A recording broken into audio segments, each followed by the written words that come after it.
Hey there, good evening. Welcome to Prog Monster. My name is Murph. I am the host of this show. This is a show that's dedicated to progressive rock and other forms of rock music. So this is my Monday night show that I do every Monday night called Look Back at a Classic Rock Album. Basically, I take an album that's greater than 15 years old. That's my classic. Anything older than that, I consider it a classic album. And I do a bit of a review on it, or just basically I talk about the album as I discover it, or how I discovered it, or why, and what it is I like about it. So today we're doing this album, Moon Madness from Camel. Sorry, I'm getting a little bit of a blur there. That's better. I don't know if anybody can see that. Yep, excellent album. So has a really nice kind of album. That's the LP there, the CD. And then we have a little book with it, a little bit more. There's the band of guys right there.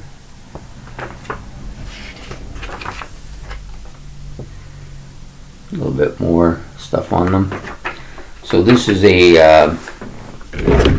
so we'll do the vitals about it first. The first thing is it was it's called Moon Madness, of course, from Camel. That's the band.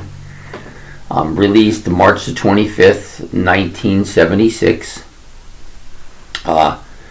Basing, I think that's how you pronounce it, Basing Street in London, England. It's about 39 minutes or so in length. On the Decca and Gamma label. Released in Great Britain, and produced by Rhett Davies and Camel. So there are 7 tracks. Oh, actually, the members of Camel. Excuse me for a second. I was trying to swallow something there. The members of Camel include Andrew Latimer, of course, guitar, flute, and vocals. Peter Barden, keyboards and vocals. Doug Ferguson, bass and vocals, and Andy Ward on the drums and percussion, and he does the voice on the first track. Okay, so there are 7 tracks in this particular rendition of the album. Sorry, just trying to get it up a little bit closer. Rendition of the album includes 5 extra bonus tracks, which are basically, let's see what they are. I think there's at least 1 live track here. I think, I'm just looking. Okay, there's a demo track. Spirit of Water is a demo track, and then you have Another Night, which is a single version from the original long version of Another Night, which is 6:55. This version's only 3:22 in length. And then you have Song Within a Song, which is recorded at Hammersmith Odeon. This is previously unreleased track. And there is a song on this album, like normally, but this is just a different view of the song. You have Lunar Sea, which also is on this album. It's a side B from April of 1476 at the Hammersmith Odeon as well. And then Preparation Dunkirk, which is a previously unrecorded track. I didn't make any comments about any of the extras on here, bonus tracks, because they don't normally come with the album. Okay, so there are 7 tracks on the album, all pretty solid tracks. There is, sorry, I'm getting all these stupid things. I'm trying to clear them off here. There we go. That's better. Okay, so there are 7 tracks. The first one is an instrumental. It's called Aristillus. That's how I would pronounce it. Aristillus. A keyboard and synthesizer instrumental. It's kind of spacey in its sound, like it has a kind of really spacey sound to it. I like it, it's good. most of the songs on this album I think are pretty solid. The first track and the seventh track are both instrumentals, and I like them both pretty good, but I prefer my music with vocals in them, so they're the weaker two songs for me on the album anyways. So then you have the song,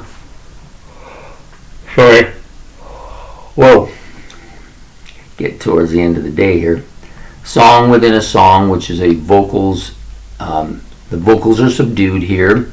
You've got some nice melody that starts out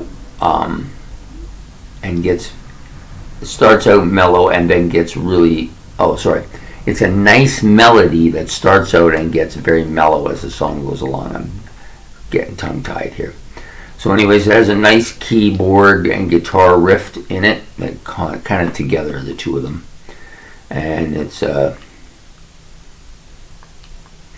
they kind of continue. I think what it is that the two solos kind of, you get a little bit of one and then a little bit of the other and then a little bit more, and then they kind of go together a bit. So so overall there's an underlying kind of bass theme that goes throughout this particular part of the song too. A really tasteful song. I really like this track quite a bit. Most of their stuff sounds very similar. Like there's not a huge range of different sounds, but the sound that they've chosen to do with their songs is really good, I think. Chord Change is the next song on the album. This starts with this kind of keyboards that's very gentle giant sounding. Like there's that Hammond organ sound, but they do it in a way that gives it that kind of gentle, it sounds like a gentle giant song at the beginning of this particular track.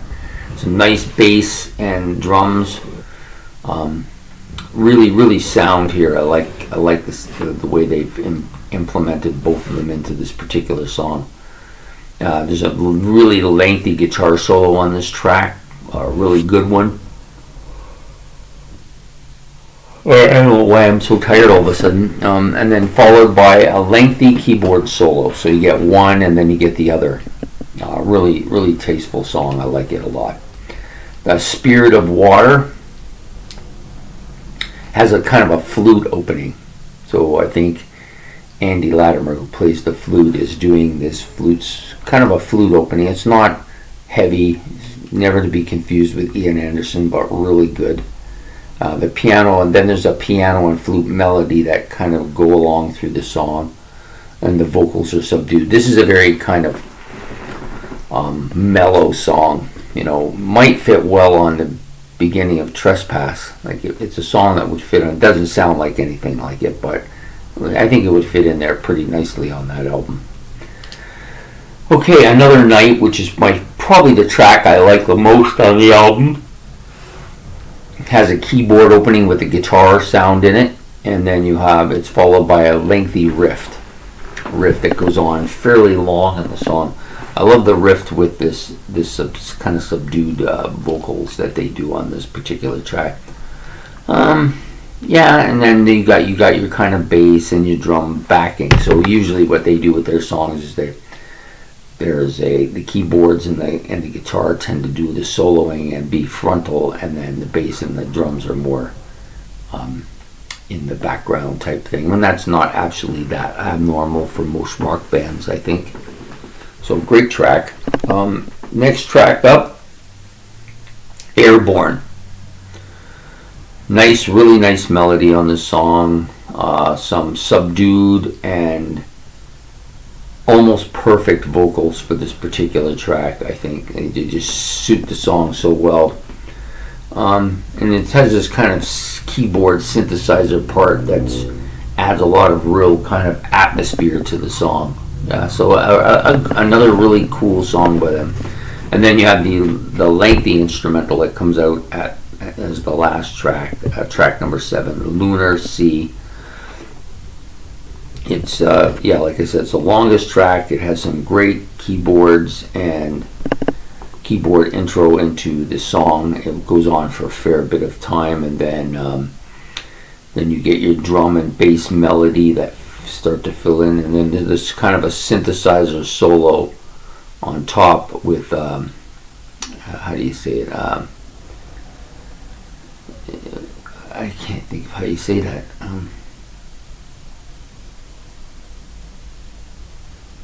Yeah, I guess it's the best way to put it is you have this keyboard solo on top, and then underneath is this kind of lengthy but a bit subdued guitar solo that goes on almost parallel to the two of them to end that kind of ends the album in some ways.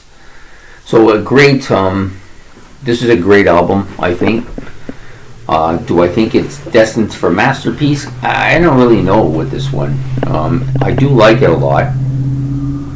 The difference between these guys and say someone like Yes or ELP is that although the keyboards and the guitar are really good and solid here, same as they would be on those two, there's not as much intricacy. There's not a lot of different noises going on at the same time. But the sounds that are being made are really good. They're not. I guess a good word you could say is they're not busy. It's a smooth sounding. Does it sound anything like anybody else? Well, there's a few parts that, like that keyboard intro, that sounds a little like Gentle Giant, but generally speaking, it's a very different sound. But it's not as bad. It's not. Certainly not out of range of most of the more popular kind of prog music, like some of Yes's stuff and some of Genesis stuff, and even well, I don't think it's even close to what a King Crimson is. That's kind of way out there, but it has some pretty standard, smooth sounding progressive rock sound, but it's very progressive. I think it's very progressive. Anyways, the other thing about it is that the vocals tend to be a bit subdued, but they're not necessarily bad. They're just not prominent. I don't think that the production on here is like 100%. I think it's a little lower than that. There are some murky parts to it, not a lot, just. I guess a better way to put it is that it's not as clear sounding as you might get on some other albums. But it's definitely a great album. I think this album put them on the map for me. And if you've been following my series, you'll see that I did another one, which was primarily an instrumental. They do quite a few instrumentals on their music. I haven't gotten to I think the next album is my Snow Goose one, which I think is all instrumental. So I'm not a huge all instrumental type person, but these guys are pretty good to listen to. I like this album for to sit back and relax. Maybe that's why I'm yawning. It was putting me to sleep with it. Anyways, another great album to view. This one's in my playlist, so it'll go back into my playlist and get played fairly regularly for a while yet. It's only been around maybe 4 to 5 months on the playlist. I don't think it's not worn so I don't see it's not worn at any length. So I think it'll be on there for a while yet. But I wanted to give some attention to this band because other people have mentioned them before in their comments, and I told them that I had gotten an album and that I was listening to it and here it is. Moon Madness by Camel. So I hope you like this episode. If you do, please like and subscribe. And we'll be back next Monday for another look back at another classic rock album. So have yourself a good night. Bye.